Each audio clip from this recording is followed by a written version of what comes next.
Terima kasih Anda masih bersama kami. Bagi Anda yang baru saja bergabung, kami hadirkan kembali 3 berita utama hari ini. Akibat hujan deras, sebatang pohon raksasa tumbang menimpa bangunan restoran di Jalan Taman Sari, Kota Bandung. 24 narapidana termasuk narapidana korupsi di Lapas Kelas 1 Sukamiskin, Kota Bandung mendapatkan pemotongan masa tahanan atau remisi Natal. Sinterklas bagi-bagi hadiah di kawasan wisata Lembang, Bandung Barat.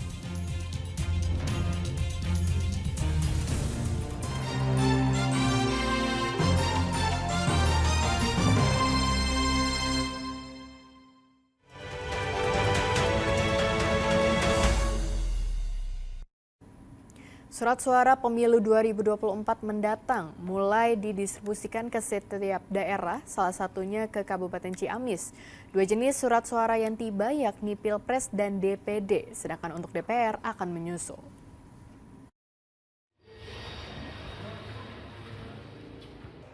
Persiapan pemilu 2024 mendatang sudah terlihat di KPUD Kabupaten Ciamis. Jika sebelumnya adalah kotak suara dan bilik suara, kali ini surat suara pun telah berdatangan ke Ciamis. Kali ini surat suara yang dikirim ke KPUD Ciamis ada 2 macam, yaitu surat suara DPD dan Pilpres. Sementara surat suara untuk Dewan Perwakilan Rakyat atau DPR baru akan dikirim minggu depan. Untuk Pilpres dan DPD ada lebih dari 980.000 surat suara. Untuk PPWP-nya 986.859, untuk PSU-nya 10.000, untuk DPD provinsinya sama 986.859. Terkait penyimpanan surat suara ini, sementara waktu berada di KPUD Ciamis karena truk pembawa logistik tidak bisa sampai ke lokasi gudang KPUD. Nantinya secara bertahap akan dipindahkan sekaligus dilakukan pelipatan. Eko Setiabudi melaporkan dari Kabupaten Ciamis.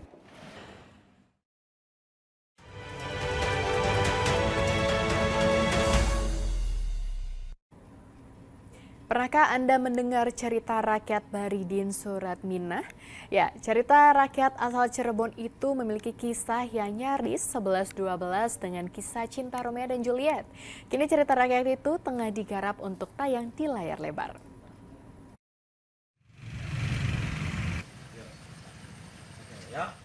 Romeo dan Juliet, siapa yang tak tahu karya William Shakespeare yang bercerita tentang kisah cinta muda-mudi asal Italia yang terhalang permusuhan keluarga. Nah, ternyata di Indonesia ada loh kisah yang serupa, yakni Baridin dan Suratminah. Cerita rakyat Cirebon ini memiliki kisah yang nyaris serupa dengan karya Shakespeare, yakni percintaan yang terhalang status sosial. Sebuah rumah produksi lokal bersama pemerintah Kabupaten Cirebon tengah menggarap cerita rakyat itu untuk bisa tayang di layar lebar. Berlatar belakang daerah pedesaan di daerah Cirebon, kisah cinta Baridin dan Suratminah menggandeng artis-artis lokal Pantura untuk memainkan peran mereka dalam kisah ini. Sebenarnya sekarang saya lebih antusias sih, karena saya juga kan kelahiran dari Indramayu juga, jadi rasanya kayaknya, pengen banget nih main di film ini kan. Ternyata ketika saya dapat lolos casting ini, ya saya alhamdulillah banget gitu. Dan ini emang atmosfernya beda sama FTV yang sebelumnya saya mainkan. Film ini mengisahkan seorang pemuda miskin Baridin yang jatuh cinta pada seorang gadis kaya yang sombong, Suratminah. Namun cinta pemuda itu ditolak, bahkan mendapat hinaan hingga cacian. Baridin pun tak tinggal diam, ia mengambil jalan menggunakan ilmu hitam alias pelet agar Suratminah tergila-gila padanya. Kisah cinta yang mistis ini memiliki pesan tersirat, yakni hubungan manusia harus saling menghormati dan menghargai, bukan karena status sosialnya. Dulu diangkat dari drama Tarling. Drama Tarling itu menggunakan kaset pertunjukan Mas Res atau sandiwara. Karena ini antusiasnya tinggi, kita angkat film layar lebar, Ajian Kemat Jalan Buyang. Film ini banyak genrenya itu mistik, horor. Karena seseorang yang dilecehkan, dikemat sampai tergila-gila, sampai meninggal. Dan film ini banyak edukasi ke masyarakat. Ada sisi komedinya, ada drama romansnya. Budayawan Cirebon yang juga turut memerankan tokoh dalam film ini menilai diangkatnya kisah rakyat ini tentu menjadi cara menjaga kearifan lokal yang memiliki pesan moral kepada masyarakat. Esensinya tentang supaya menjadi pembelajaran kepada generasi yang akan datang agar tidak semena-mena kita mengecilkan orang, oh itu orang melarat, oh ini orang kaya, itu semuanya sama. Jadi dengan diangkatnya film layar lebar Baridin dan Suratmina ini tentunya agar generasi milenial ini mengetahui dan menjiwai bahwa Kabupaten Cirebon banyak punya tradisi lisan. Film yang diangkat dari drama Tarling era 70-an ini diproduksi hingga awal Februari 2024 dan rencananya akan naik layar pada Maret 2024. Maruli Habibi melaporkan dari Cirebon. Memasuki libur Natal dan Tahun Baru, lokasi wisata kian ramai didatangi pengunjung. Taman Air dan Edukasi Cikau Park menjadi salah satu destinasi favorit di Kabupaten Purwakarta.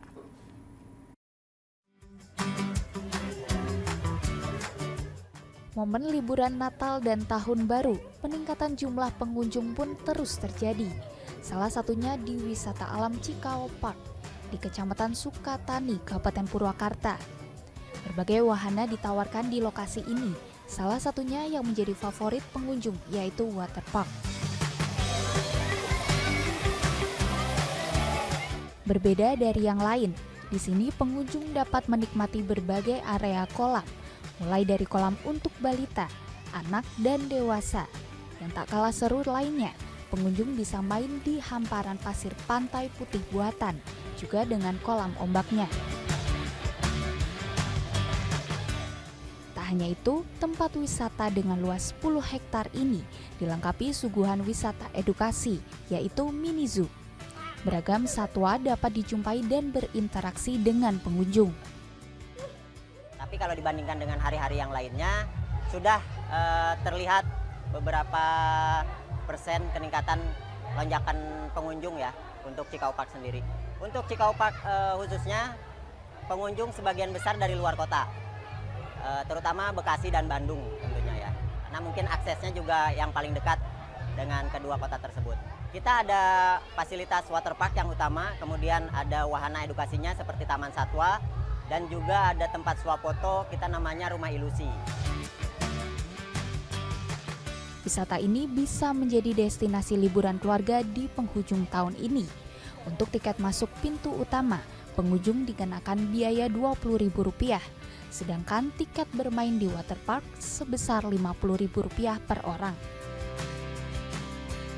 Zainal Arifin melaporkan dari Kabupaten Purwakarta. Libur sekolah dan akhir tahun bisa dimanfaatkan para keluarga dengan mengunjungi Taman Satwa Cikembulan di Garut. Liburan ini menjadi alternatif menarik karena mengedukasi anak untuk mengenal dan melihat lebih dekat beragam jenis satwa.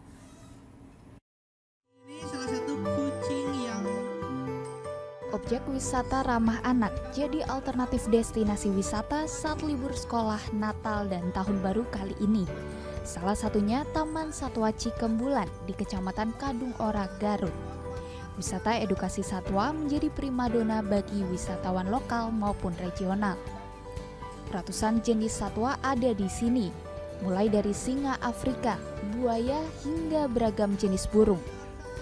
Pada musim libur kali ini terdapat pertunjukan satwa untuk mengedukasi pengunjung, terutama anak-anak, yaitu cara membuang sampah. Pertunjukan melibatkan burung-burung yang terkenal pintar, seperti burung makau, burung bayan, burung kakak tua, jambul kuning, dan nuri. Apa yang menjadi pilihan keluarga untuk berwisata di Taman Satwa Cikembulan? Oh, pengen lihat-lihat hewan-hewan yang ada di sini. Tadi gimana? Hewannya lengkap? Alhamdulillah lengkap. Nah ini Cuman ada. nggak ada onta ya. Oh gitu ya. Bu, ini kan ada edukasi ya, ada hiburan buat anak. Iya. Menurut Ibu bagus kan? Bu? Bagus. Bagusnya gimana Bu?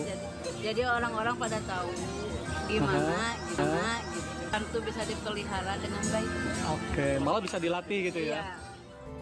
Bahkan pengunjung juga bisa memberi makan salah satu satwa buas, singa Afrika.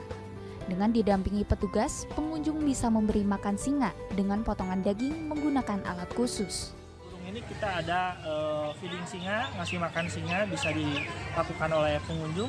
Selain itu juga kita ada feeding rusa, jadi pengunjung bisa ngasih makan rusa juga. Ada rumah kelinci, ada spot foto, ada dan interaksi dengan satwa-satwa yang sudah bisa berinteraksi dengan manusia. Untuk masuk ke objek wisata ini, pengunjung cukup membayar tiket sebesar Rp35.000 bagi pengunjung dewasa dan Rp25.000 untuk anak-anak. Eko Setiabudi melaporkan dari Garut. Bertepatan dengan libur Natal, sejumlah objek wisata di kawasan wisata Lembang, Kabupaten Bandung Barat semakin dipadati ribuan pengunjung dari berbagai wilayah. Agar menarik sekaligus menghibur pengunjung, sejumlah objek wisata pun menghadirkan sinterklas dengan bagi-bagi hadiah. Beberapa lokasi objek wisata di kawasan wisata Lembang, Kabupaten Bandung Barat semakin dipadati pengunjung. Wisatawan memanfaatkan libur panjang Natal dan Tahun Baru untuk berkumpul bersama anggota keluarga mereka. Mereka pun harus rela antre mendapatkan tiket masuk. Tepat pada perayaan Natal, pengelola objek wisata pun menghadirkan sinterklas. Para sinterklas ini membagikan hadiah kepada pengunjung, terutama anak-anak. Kehadiran sinterklas pun disambut antusias oleh pengunjung. Kita kan tadi emang kita berlibur di Bandung, kita nginep 2 malam, terus ke Lembang, terus mampir makan cari di medsos tempat rekomendasi resto yang ala Sunda. Yang ala Sunda, terus Kampung Daun ini kita kesini pertama kali kesini ya, ada tempat playgroundnya, terus makanannya enak, harganya juga terjangkau ya, dan untuk ada Santa Claus juga yang bagi-bagi makanan buat anak kecil, sangat gimana ya, anaknya jadi pada happy gitu di sini. Selama musim Natal dan Tahun Baru, jumlah kunjungan ke kawasan Lembang memang melonjak tajam hingga 3 kali lipat. Dalam sehari, satu lokasi objek wisata bisa dikunjungi rata-rata hampir 10.000 pengunjung. Muhammad Abbas melaporkan dari Kabupaten Bandung Barat.